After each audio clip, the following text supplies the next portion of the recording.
Namaste and good evening to one and all. Welcome to Leaders Connect 360, episode LC0184. Leaders Connect 360 is a CSR initiative by Bija Training and organized by the Mask Leadership. My name is Sri Alekya Pooja. I am an author of Lifestyle Liberation book and NLP trainer.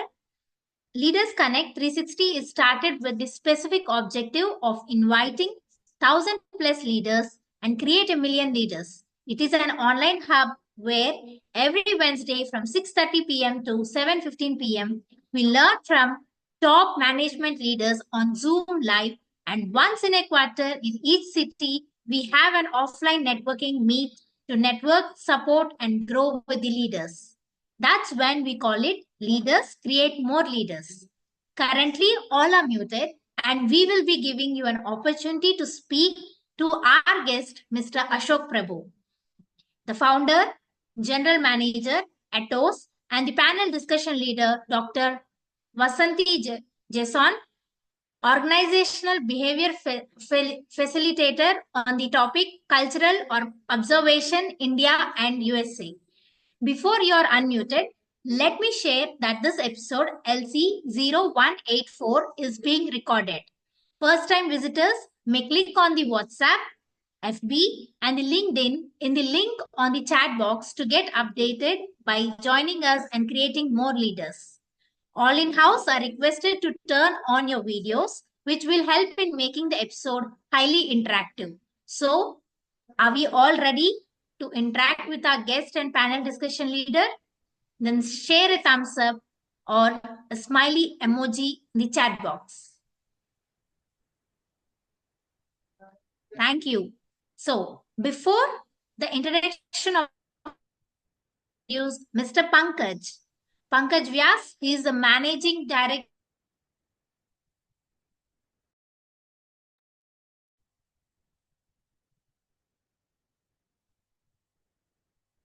You all, and over to you, Mr. Pankaj. Thank you so much, Pooja. Good evening, everyone. Good evening, one all. Good evening, guest, all the participants, and the visitors to the forum. So I welcome you all on behalf of Bija Training, the Master Leadership and Leaders Connect. So as we have all together a different experience every Wednesday. So today we have Mr. Ashok Prabhu, who is the General Manager at Atos. And yes, we are going to learn something by the topic itself is very interesting, which is called cultural observations between India and USA.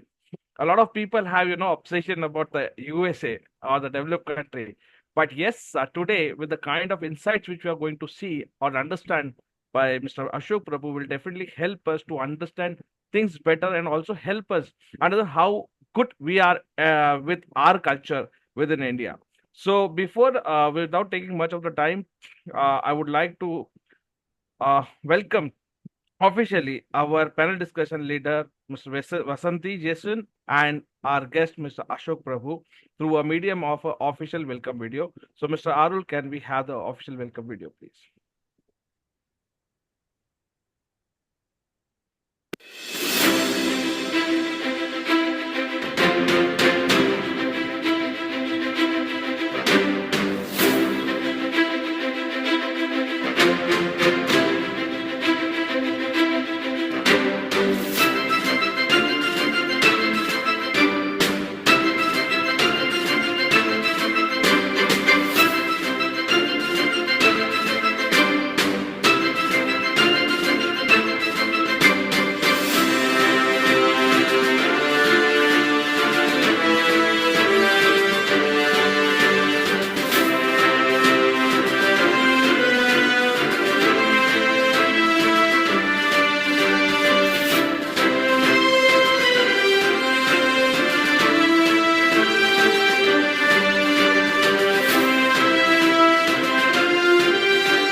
Thank you so much, Arul.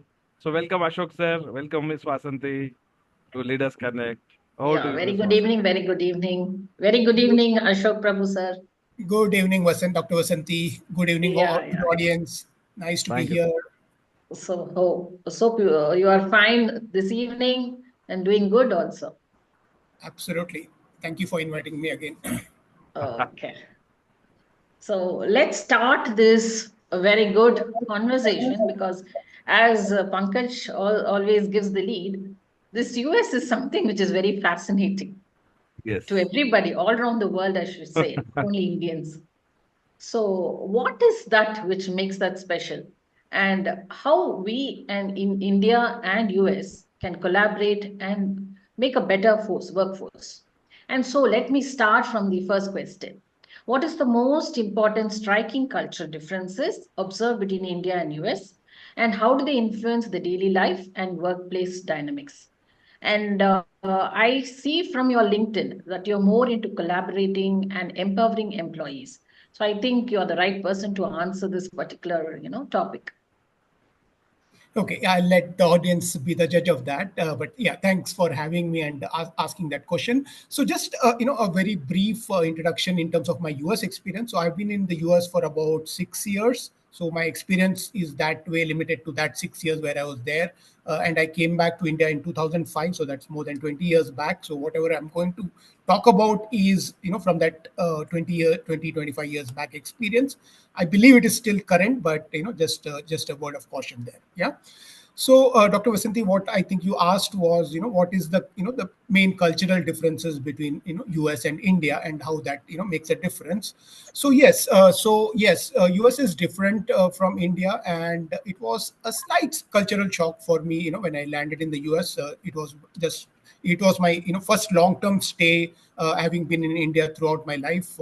I went there at the age of around 30, in my 30s. So I had not worked outside India, before I went to the US. But after going to the US, I realized that it's a very very very nice country inhabited by very very very nice people. So that was my first observation.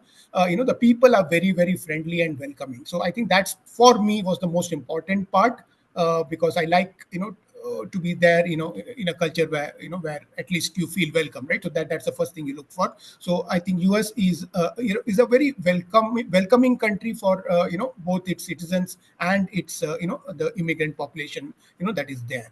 So that was the first thing.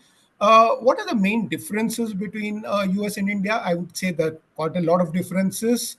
I think the main thing for me was that, now that I look back, is that India is more maybe a hierarchical type of society. We live in a hierarchical society. We have a lot of respect for our elders. I'm not saying that's good or that's bad, but that's how we are, right? So we live in many of us live in joint families, whereas in the US it's more a, what I would say, a democratic, a flat type of society. There's not too much difference between the super rich and the rich, not in terms of the money, but in terms of the the respect and the classes which they are perceived to be in. So that way, much flatter society is what I would say, Dr. Vasanthi. So I think that would be the the main difference that I would ascribe to the two countries. Of course, there's a lot of other things, but that's the main thing.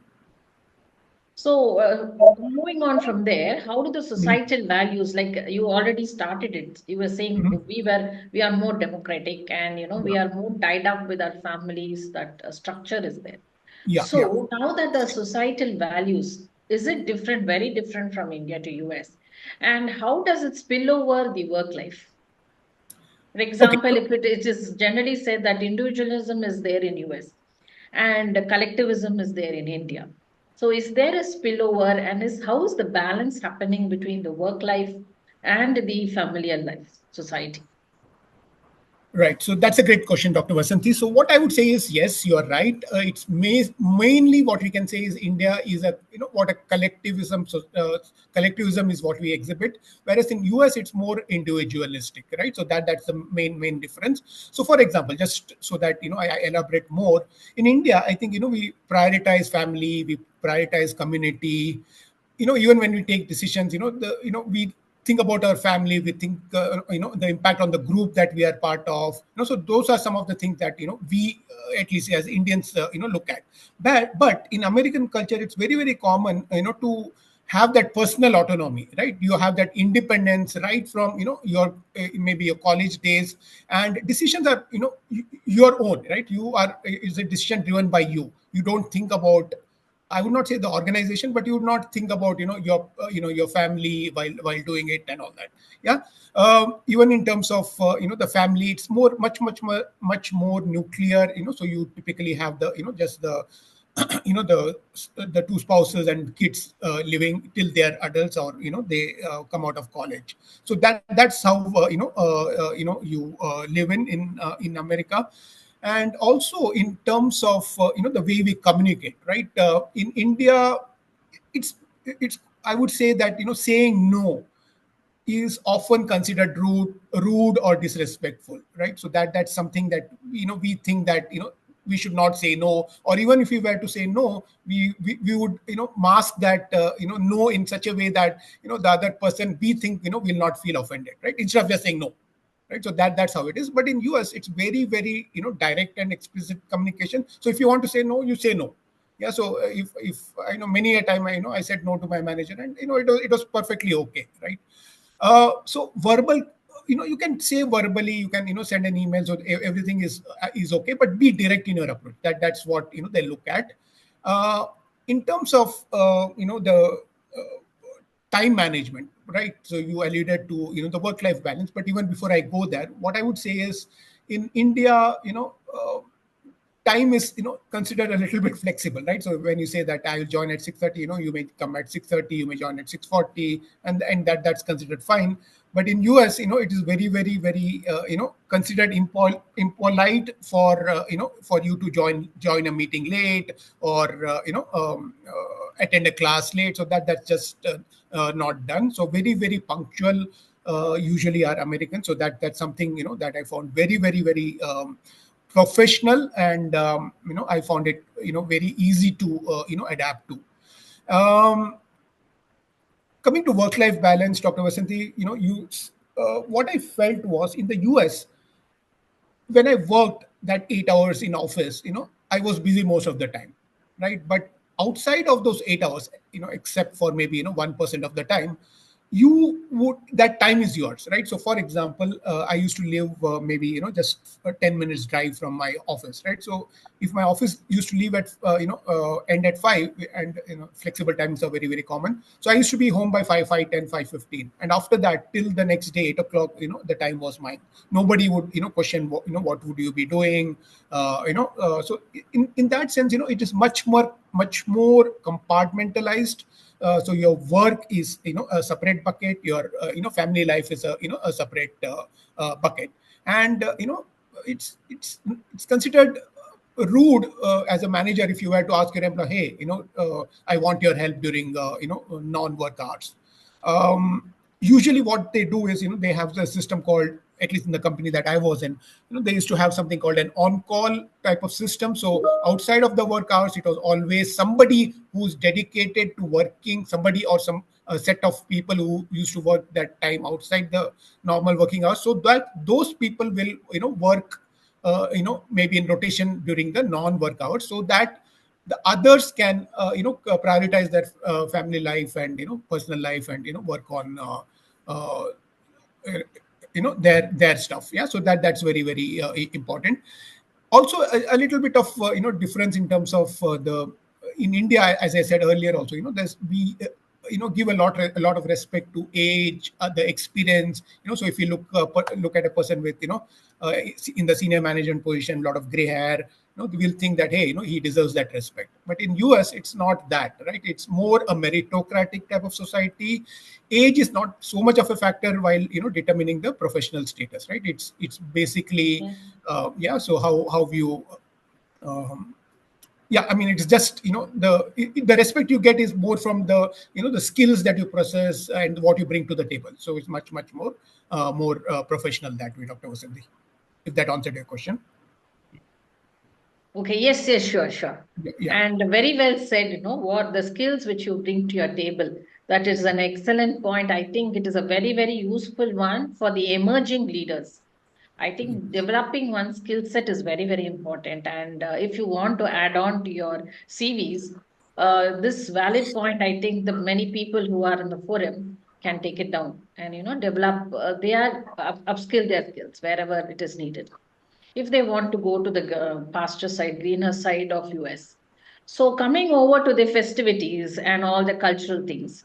So is there a difference which you've seen in India to US, and how do they celebrate it, and do they bring the values to the organization, the cultural values to the organization in particular? Are you talking about how Americans celebrate their festivals? Is that? Yeah. Yeah. What Okay. role do festivals, to be very precise, what Yeah. do roles do festivals and traditions play in preserving the cultural identity of Right. both So India and US? right. Okay. So let me, take the American part first. Not that I'm very, very qualified to answer that, but let me take a stab at that. So in America, obviously, Christmas is something where it's a major, major festival. So that's where the family gathers together. But there's one more major not a festival, but a major event which is called the Thanksgiving. Event that happens in the fourth Thursday of every November. So that's when the family members get together and celebrate all together. So that's a very, very common unique cultural thing in the US. So Thanksgiving is an event where your family members get together and you celebrate together, and you also pay thanks to all the things that you good things you have had, right? So that's a very, very important event in US. Christmas is obviously a big event. What I've also seen is there are other holidays like Memorial Day, which typically happen during the summer, and there's Labor Day. So usually Americans do it in such a way that they keep it it's not on a specific day of a year or a month. It is clubbed along with a weekend. So it will be the first Monday of last Monday of May, or the first Monday of September. So what happens is the entire family can have an extended weekend. And usually, since that's close to summer, that's when people go out and go outdoors and enjoy the outdoor life, especially if in the cold parts of the US, where 4 5 months are spent in snow. So summer is the time that you would rather enjoy. I've also seen that in summer a lot of people don't work on Fridays, right? So especially in states like New York, where I was, because they would rather do it in the summers, playing golf and tennis, because that's the only time they will get that opportunity.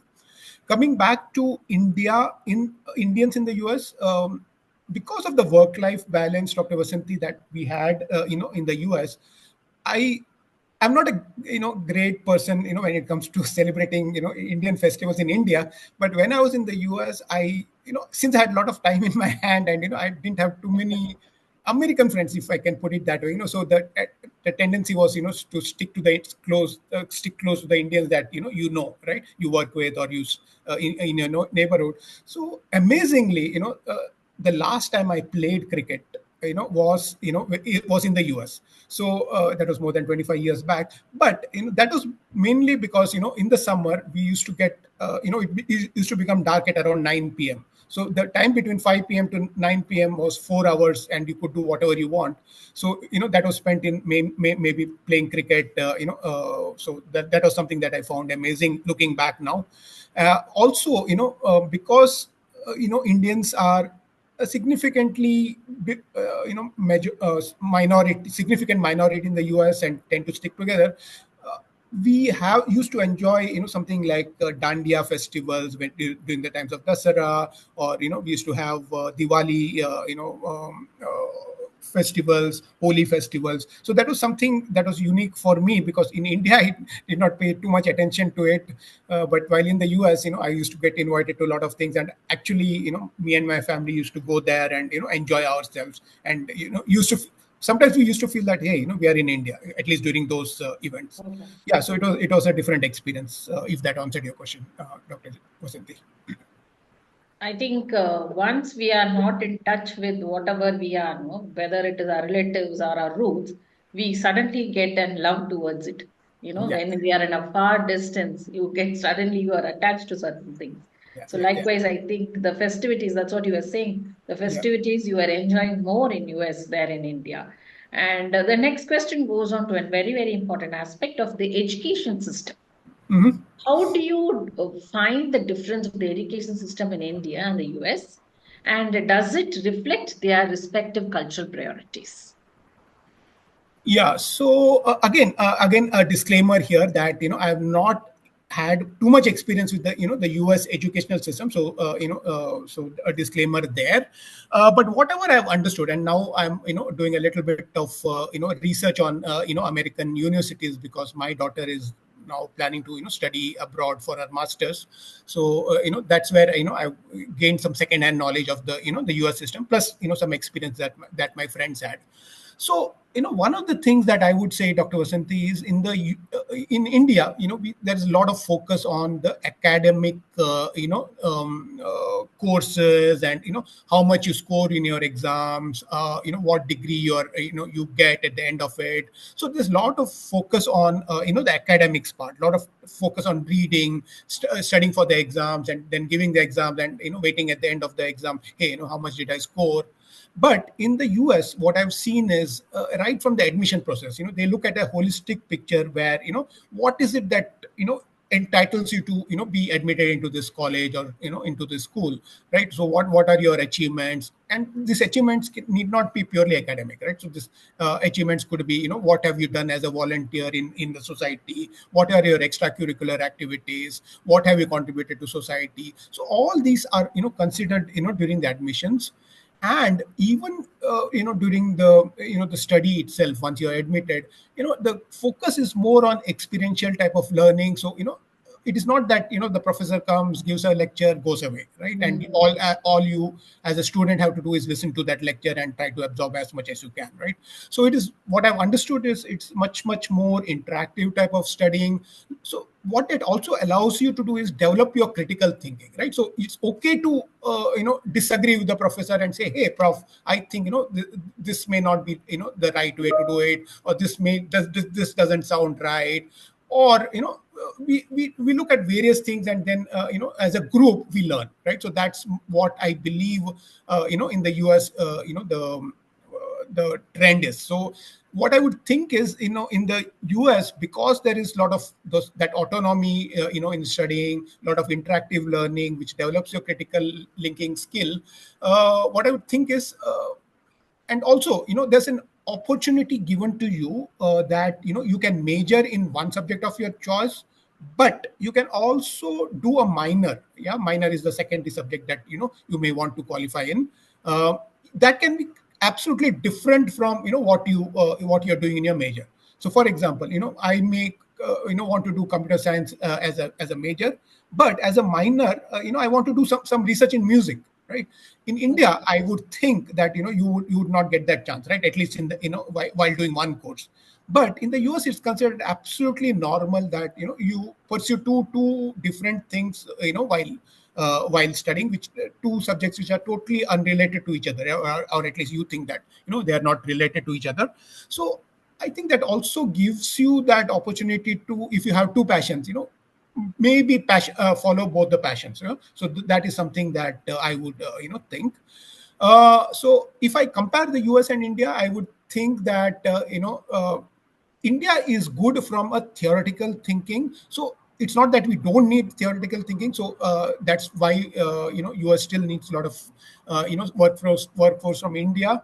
Um, so the our science and math background is usually very good because of the our strong theoretical background. But I would just say that if you really want to be a rounded individual, I think the best thing you can do is complete your education in the US. That's when I would think that other important things like critical thinking, the holistic thinking will come into your life, and it will fashion the way you are as an individual. Because at the end of the day, I think what you are an individual, right, with your own thoughts, your own beliefs. So that's much more important than at the end of your 4-year degree or 3-year degree, that hey, I've done my computer science engineering, or I've done this commerce graduate. but what sort of difference has it made to you as an individual? I think is very, very, very. Uh, you get a lot of opportunity to change your personality while you're in the US. At least that's my belief, Dr. Vasanthi. Very, very well said for the young students over here, if anybody is in the forum. I think what you said as holistic perspective of the personality, that is very, very important at the end of the, whether you are as a leader or you are doing your personal life, how you are leading your own self, managing your own self and taking care. Everything boils down to that. Very well said, Ashok. And I would go to the last but important question. What are some of the unique challenges and opportunities for cross-cultural collaboration between India and US in global businesses? Okay, so the opportunities I think are many. Primarily, I would say that we are both two great democracies, right? So, and English is the maybe the the binding language for both of us. So, two great democracies, English being the common language, I think is the most important common heritage that we have, and we should take advantage of that. What I would also say is, there are complementary skills between US and India. In US, I would say that because of the education system and the culture there, you know maybe some of the engineering, the core technical skills can be handled by countries outside of US like India and others, whereas the main maybe the other customer facing activities like marketing or any other customer handling skills which requires on site type of presence can be handled from the US. So that and I'm saying that because US is having a stable population. So if it continues to grow at around 4%, 5%, 3-4% over the next few years, it will require a lot of manpower to support it. And I think it always makes sense to outsource some of your non-core skills to countries which are maybe much better leveraged to deliver that than the US itself. So that's your natural evolution. The other part could be because we are, if I compare the India time zone with maybe the US western west coast, we are almost 12 hours apart, right, between the two of us. So it could also give opportunity to maybe off hours work being done from India, like it's follow the sun approach, right? So when it's daytime in India, which is the nighttime in the US, you could get work done, especially in 24 by 7 type of environments, which requires 24 by 7 support or 25 by 7 type of facilities. Then you could possibly do it in India, and the rest of the time you could do it from the US. So I think those are some of the opportunities that we have. And I think also because of our US, although they have a very great workforce, they are not particularly strong in STEM, and that's more because Americans have a wide choice. They not only apart from STEM, they have also a lot of other uh, areas where they can focus on. So STEM, although it pays normally higher, Americans are their own individualistic persons, right? So they would want to experiment. I have also seen people moving from a technical job to a pure non-technical job, unrelated job. So I would also think that there's opportunity for Indians to specialize in STEM and contribute to research and STEM type of work for US, because that's where our strength is. And US is is good, but not doesn't have all the capabilities that it has, it could have possibly. So I see those are some of the areas that we can collaborate in, Dr. Vasanthi. Okay, thank you so much. And one personal question from my side, Yeah, if I can ask you. sure. Now that you've seen both the workforce, India and US, Yeah. how challenging it was from your personal experience to empower, now that you are an empowering specialist of leaders? That is what I saw in your LinkedIn. So how challenging it was? Did you face any difficulty in empowering Indian populated workforce and US, people in US? How different it was, how challenging it was, any particular instance where you can share? Yeah, I'm just thinking, what could be the incident. But answering your other part of the question, so is it easy to empower? I would say yes. It's easy to empower at least in the US, it's very easy to empower because the people are individualistic. At least the Americans are individualistic, and Indians, I think, if they have been raised in India before, they would have faced a culture where it was they didn't have that much freedom. So you always relish the time when you go from a less free state to a more free state, right? At least that's the way I look at it. So I think it becomes easy that you say, hey, yeah, just go ahead and do it. I cover your back, right? So that's very well taken. In India, I would say that it's still it's okay to do it, but there are some people who would still be not convinced that, hey, am I qualified to do it? Hey, does he mean what he says, right? So in India, I think it's not because of the question itself, but in India, I also see that what we typically say is not directly what we mean, right? We tend to couch it in a language that, hey, no, okay, you do it, but then I might raise an objection later. So that sometimes is typical. So I would not categorize that as a general status. But in India, that happens. So some people tend to think, hey, this person is saying, okay, I will support you, but does he really mean it, right? So that's a great, I think that's a big difference. In the US, what I've seen is, if an American tells me, hey, XYZ, right? So he means XYZ. I need not read between the lines and say, oh, okay, is he meaning this, or does he have something else in mind? Whereas in India, I think you have to do a little bit reading between the lines, because our language way of communicating is little bit we are not very direct.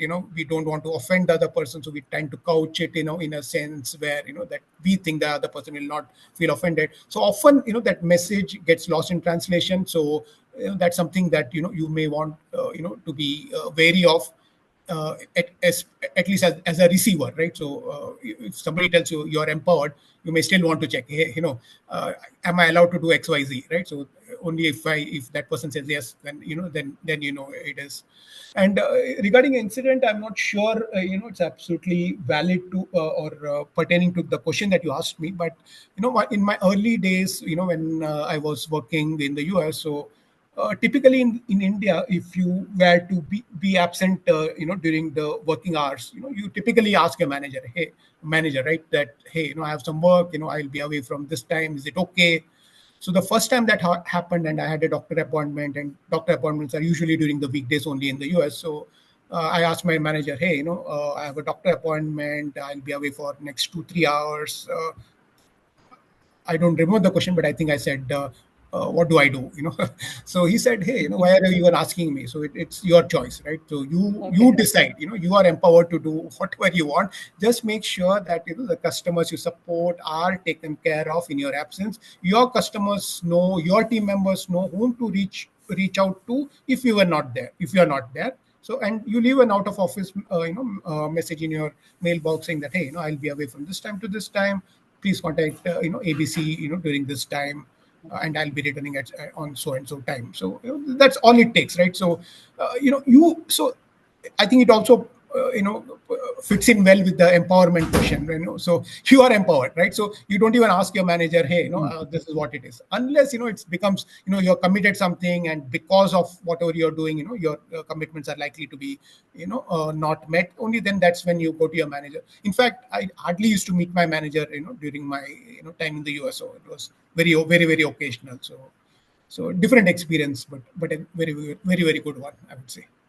Yeah, thank you. Thank you so much. I think our childhood upbringing also reflects a lot on our personality and our work experiences also. Thank you so much, Ashok. It was a pleasure talking to you. And I think I hand over the forum to Pankaj. Yes, you can take over, Pankaj. Thank you so Thank you much Thank you so for for being much. thank you for here. having me. Yeah, thank you for having me.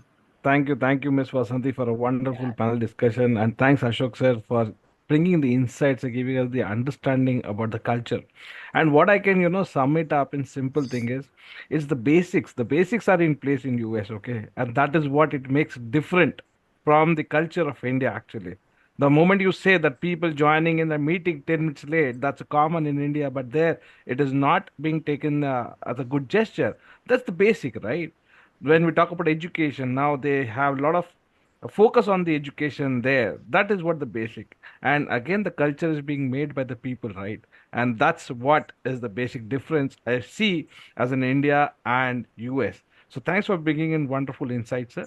So if I could have made certain understanding, Vasanthi might have taken some understanding. Let's see what people have understood, okay, in last 30-35 minutes. So we will judge that with a medium of a quiz. And for that, I would like to call our quiz leader, Mr. Hemang. Mr. Hemang might have coined a quiz question, and let's see who wins it. And the winner of today's quiz will get a book written by Rashmi Jaiswal that is called Mon, The Silence. That is written by Miss Rashmi. So Rashmi is also one of our panel discussion leader, and she's also a part of our forum. So I would like to invite Mr. Hemang for a quick question. Mr. Hemang, over to you. Thank you so much, Pankaj. Thank you so much, Ashok sir, for sharing all those insights on how organization can proceed towards cultural, cross-cultural environment where we can focus on more on individualism than being more collective, and also following collectivism than being individualism as well. So thank you so much for sharing, and also the points which you shared on the education system was really important. We see people discriminating each other's, ignoring the skills and the mindset they have. We emphasize more on the age, gender, but in US it's completely different, and that was a great point which we as an Indian in working in an organization need to adapt. So moving forward, I would like to ask the question for the day: how does cross cultural exposure in an organization contribute to individual growth? The participants can answer the question in the chat box.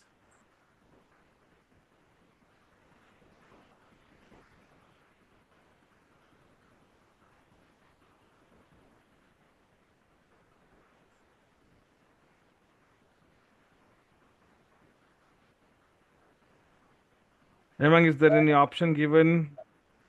Or is there any hint you want to give them? Where is that? Mr. Ashok has talked about this. So that will be a quick recall for the people. Okay. We I would say have there's an no right answer. or wrong answer. Yeah, I would just say there's no right or wrong answer. So please take a stab at it.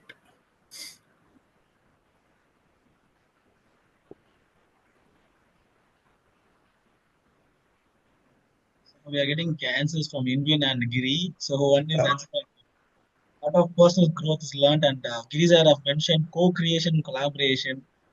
Yes, looking forward for more. And And then Hemant, we if can you got choose. the answer, you can tell the winner. If not, we can wait for some more time. Yes, Sukumaran said holistic I think approach. we have the answer, Arul. It's Sukumar and Ajish who says it's holistic approach. Great, Wow. great. Yes. Congratulations, Sukumar Ajish. And I believe Sukumar Ajish has become the quiz He's winner leader, actually. yeah, he's the He's quiz winning winner leader. for the consecutive time. Yeah, Yeah. consecutively he is winning. So, Sukumar Ajish, sir, you also get an opportunity to unmute yourself and ask a quick question to our guest. Okay, apart from the book written by Miss Rashmi Jaiswal, so you can ask a quick question to our guest, Mr. Ashok Prabhu.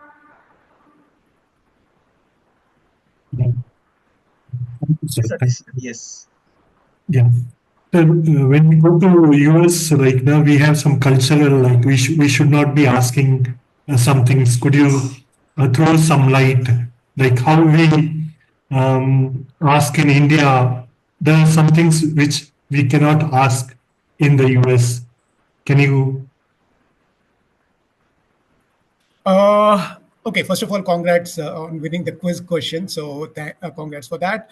So, your question was what we should not ask in the US, right? Yeah. That was your question. So, in general, I would say that Americans we think are generally open, but they are also private and reserved individuals. So, unless you know them, you would not ask them personal questions right at the beginning, right? So, you would not ask them, how is your family, or how many kids do you have? You don't ask that at the initial stage. Um, so I think don't delve too much into your personal life at the beginning unless you know that person well.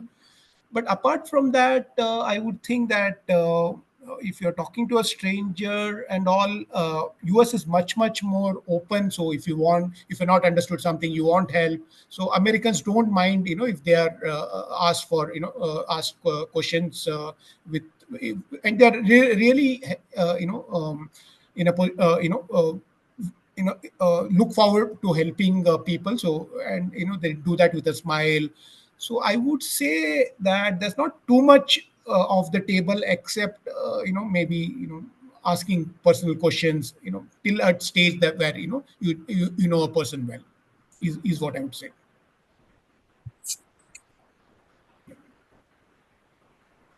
Thank you so much, But thank you for Sukuman, that sir. question. Yeah. I believe you got the answer right, sir.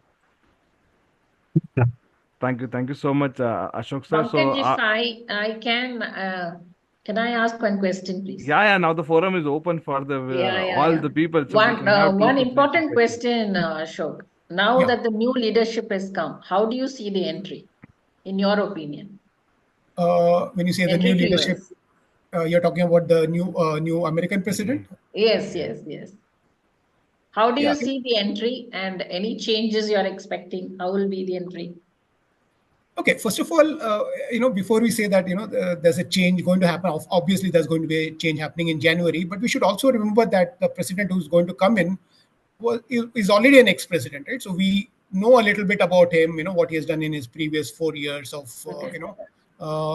so I think if he sticks to, what he has promised, maybe he'll be a little bit tougher on immigration, maybe the green card system and all, maybe a little bit made more harsh, is what you would expect, but you never know. But he's also a very practical person. So once you come to a certain stage, when you become a president, you look at various factors, not what you have maybe advocated during campaigning, right? So that could be one of the things. The other part could be at a very wide political level.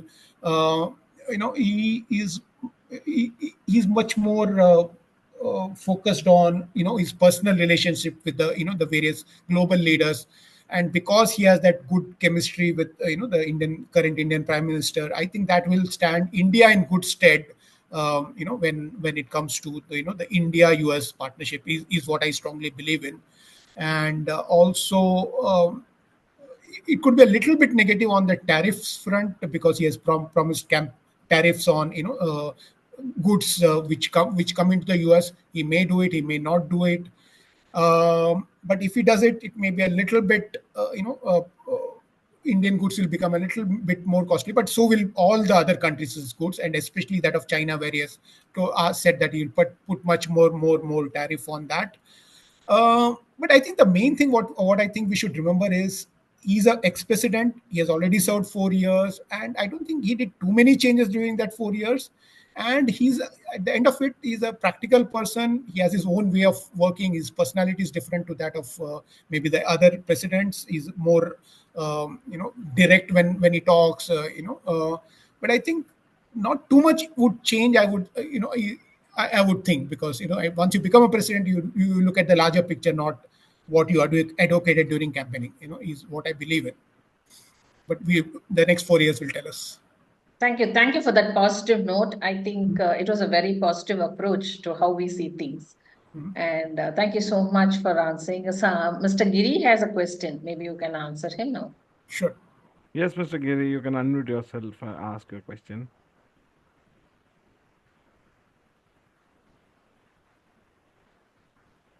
Giri, sir. You can unmute, sir. Yes. Yes, thank you. And really, Ashok Prabhu, sir, the speed is very much. And after, I think, I can't able to catch your words, even though I was traveling. But only thing, the 2 times, the speed almost 1.5, 2 times, I think I can't able to catch your words. Anyway, I am seeing the world is AD and BC. Now, before COVID and after COVID, what is the status of US and our India? The manpower, actually, we are dealing with people skill. What has changed? Can you please brief about that, sir? Okay, so first of all, sorry, if you could not understand me. I don't know if I was too fast while speaking. That's how Indians typically are. So sorry about that. But with respect to your question, I'm not very sure if I understood. You said after COVID and before COVID, what are the the differences? So if you could maybe be a little bit more explicit, then I'll try and answer that. It's about the working skill of the people. Mm-hmm. People skill. What is the difference between US and India? Again, I'm not very clear if I've understood. So when you say what's the difference between the working skills, what exactly do you mean?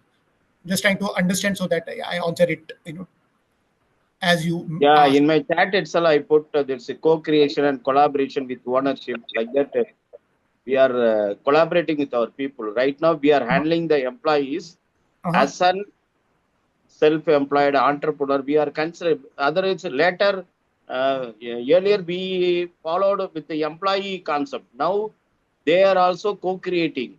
As we see Google Sundar Pichai like that, we have to collaborate with the people. The next day they will not come. If anything we can mishandle, they will not give any report. The next day they will not come to the work. Even SME, MSME, corporate, the people leave the company even the one day. Are you understanding my question, Yes, sir? yes, I absolutely agree. Yeah, but I think that's a universal trend, Giri. So, see, respect has to be there, for the employees. Respect has to be there to your customers. Respect is, due to any person that you deal with, right? So you can't, be, not nice to a person and get away with it. The chances are that, you'll pay for it. So, yes, the workplace has become much more collaborative. The employees skills are getting leveraged in much more different ways than what it used to be before COVID. What it did differently was that it allowed people to work remotely, right? Okay, for in my case it was not much different because I used to work remotely both in US and India, so I was lucky that way. But with COVID coming in, it was a different experience for us to work from home or wherever we wanted to be, and yet most of us could deliver the work in that same manner as it was before COVID, right, when we used to work from offices. So what the companies then realized was that collaboration can happen both in an office environment as well as in a non-office environment. And at the end of the day, how you collaborate is much more important than figuring out where the employee needs to be, right? So I would think that you leave the decision to the employee as long as the work gets done. So you should not care where the employee is, and you allow him or her to work from whichever place it's best suited, right? Only if the collaboration is getting affected, that's when you tell an employee, hey, why don't we use an hybrid approach. You come to office for meetings where we'll collaborate, we'll brainstorm, we'll physically meet and get things done, or celebrating together physically may also be important. But yeah, so I think that's, in a sense, this COVID was good from that perspective, in the sense that it allowed us to realize what could happen from a remote type of working. The collaboration that we thought would happen only in offices, we realized that could happen outside of the office environment also. Yeah, and it's much more important for an employee to be engaged in his work, right? So at the end of the day, the employee engagement and ownership matters, right? So that's what, so give him that sense of purpose. What is he working for? And empower him to be successful, and then leave him at his at his will to deliver the work that he's supposed to do, because that's what you hired him for. You hired him because he was you thought that he would be good at his work. So I think the main thing is give that purpose to the work. Make clear that the purpose is so and so. Let the employee understand what the what he's doing, how it fits into the overall organizational strategy, and then empower him to be successful and make sure that he gets all the support from his team members. I think that's the basic foundations of a good organization. And as long as you do that right, I think you 50%, 75% of your success is assured, is what I would say. If that answered your question, Giri. So thank you, sir. Yeah. Thank you so much, Ashok sir. So, as the time is almost 7:23, we have a scope of only a last question, and then we'll have our word of thanks. So, anyone who would like to ask a quick question can unmute and ask the question, or else we move forward. Okay, so I think that we don't. So, we invite Mr. Nilay for the summary. So, our summary leader, Mr. Nilay. Over to If you. I can just maybe make a quick, I don't know the audience here, if there are students here in this organization or these are all Corporate. all Sir, corporate. sir. Okay. No students here. Yeah. So maybe just a word of, maybe 1 or 2 lines. I would still suggest that, if you get an opportunity to work outside of India, please take that opportunity. Because it basically, what I feel is it broadens your mind, right? So that's what I think is the most important takeaway for me, at least.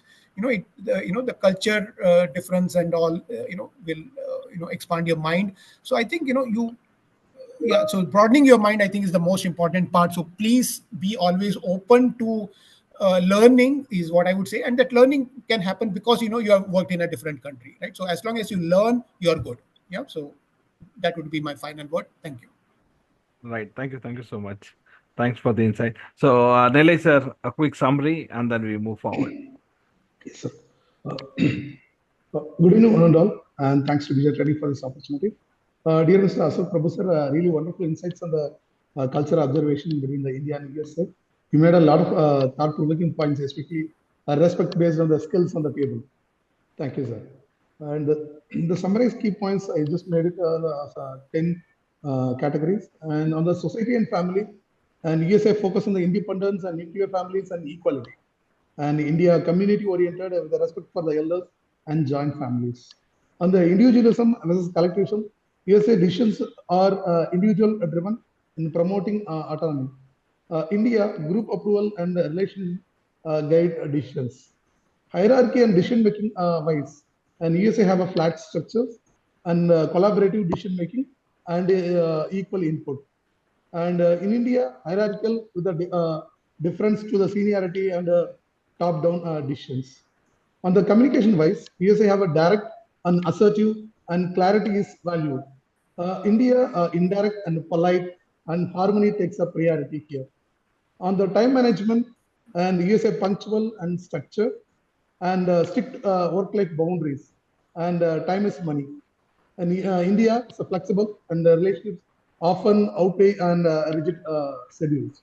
On a workplace dynamics, USA merit-based and result-focused and professionally boundary. And India, relationship-driven, adaptable with a blended work-life dynamics. On the celebration festivals, and USA major holiday like Christmas, Thanksgiving, and Memorial Day emphasizes the family and leisure. And India, in the USA, festival like Diwali, Dasara, and Holi celebrated with the Indian communities. On the education part, USA have a holistic, experimental, experiential, and focusing on the achievements, voluntarism, and critical thinking. And even if the major and minor subjects totally different from each other.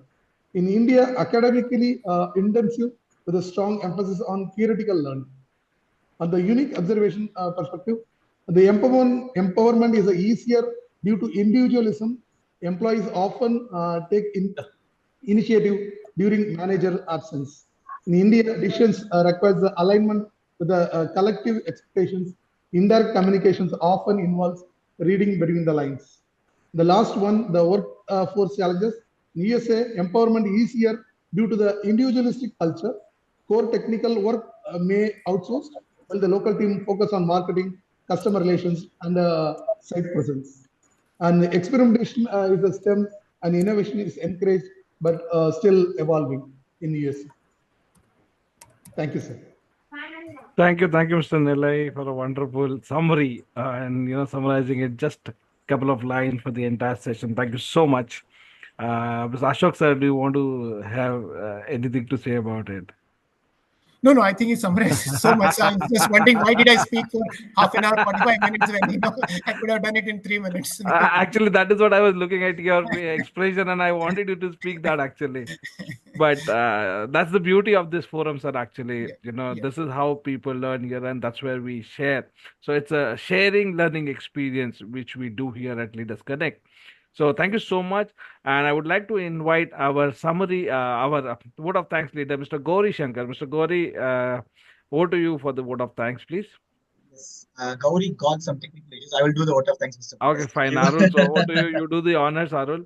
Yes, thanks, And then thanks, you can Pankaj. play the official thanking video for our guest in the panel discussion Yeah, leader and sure, the sure, visitors. sure. Thank you. Yes, yes. Over So to you first of now. all, I just wanted to thank Ashok sir and Vasanthi ma'am for giving us more insights about the topic today. Thank you, Ashok sir, for joining us today on this Leaders platform on this Wednesday. We all had a great insights today on this topic. Thank you so much for that. And I want to thank our members and visitors who have joined today for this episode. Thank you all for joining today's episode. And Sukumaran sir, Ajish, we call from today onwards, we call Ajish sir as a quiz winning leader because he was continuous quiz winner leader for continuous 3-4 episodes. So we are going to call Sukumaran Ajish as quiz winning leader. Thanks, Sukumaran sir, for answering for the question. And Hemang, thank you so much for the question asked. Congratulations, Sukumaran sir, for winning the quiz book today. Silence Mona from our member author itself, Rashmi Jaswal. And congratulations on that. And before sharing about the next week, a quick introduction, quick recap about the Leaders Connect 360. So Leaders Connect 360 is now a registered trust, government registered trust. And we just registered the trust again from the government. And what we do is every week, Wednesday, we invited top management leaders from different corporate companies to share a solution about the real-time challenging situations, like how we got Mr. Ashok says today, insights about the topic today. That means we will be having a continuous every week Wednesday we'll be having a discussion, and every last week of the month we'll be having an author of the month where we'll be inviting an author, even a budding author, to the promoted author. We invite them for this platform. We give them an opportunity to share about their experience in writing their own book. That's what we do in every last week of the month, and that's what is the next week. So next week is the last month of the November, last week of the November month, and we'll be having an author of the month week. So regarding the author, who's the author and what is the book is all about, we'll be mentioning in the group, social media group. So joining our Leaders Connect 360 is very simple. Please click on the links which I'm sharing now in the chat box. That will help you to join the group. Those are the social media links that I'm sharing in the chat box now. You can just click on the link and you can share in the group, which will help you to get aligned with the Leaders Connect things, where you'll be getting all the information about the Leaders Connect every weeks. Thank you, Ashok sir, and thank you, Vasanthi ma'am, for joining today and giving us more insights about the topic, cultural observations of India and US. Thank you so much. So for Thank you so much, Ashok sir and Arun, for giving me this opportunity. Thank you so much. Pleasures. Thank you, Thank you, Arul. Thank you, Vasanthi. Thank you, everyone, for bearing with me. Thank you. Yeah, So we are so happy. We'll keep in touch. We'll keep in touch. Sure. Definitely, we'll keep in touch, Ashok sir. So for everyone, for all, now I would like to play official thanking video from Leaders Connect 360. Thank you so much.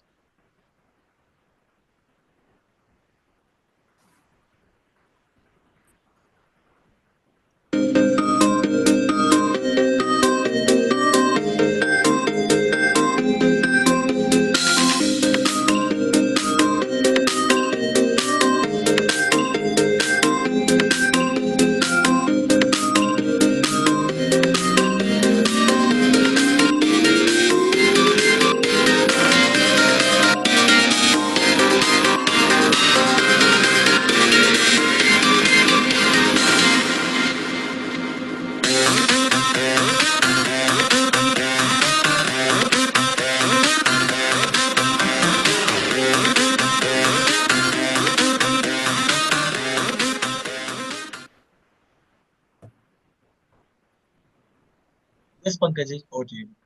Thanks, Arul. Thank you so much. Thank you, Ashok sir. Thank you. Have a great evening, sir. Thank you. Thank you, everyone. Bye-bye. Bye, sir. Today. Take care. So, Arul, taking the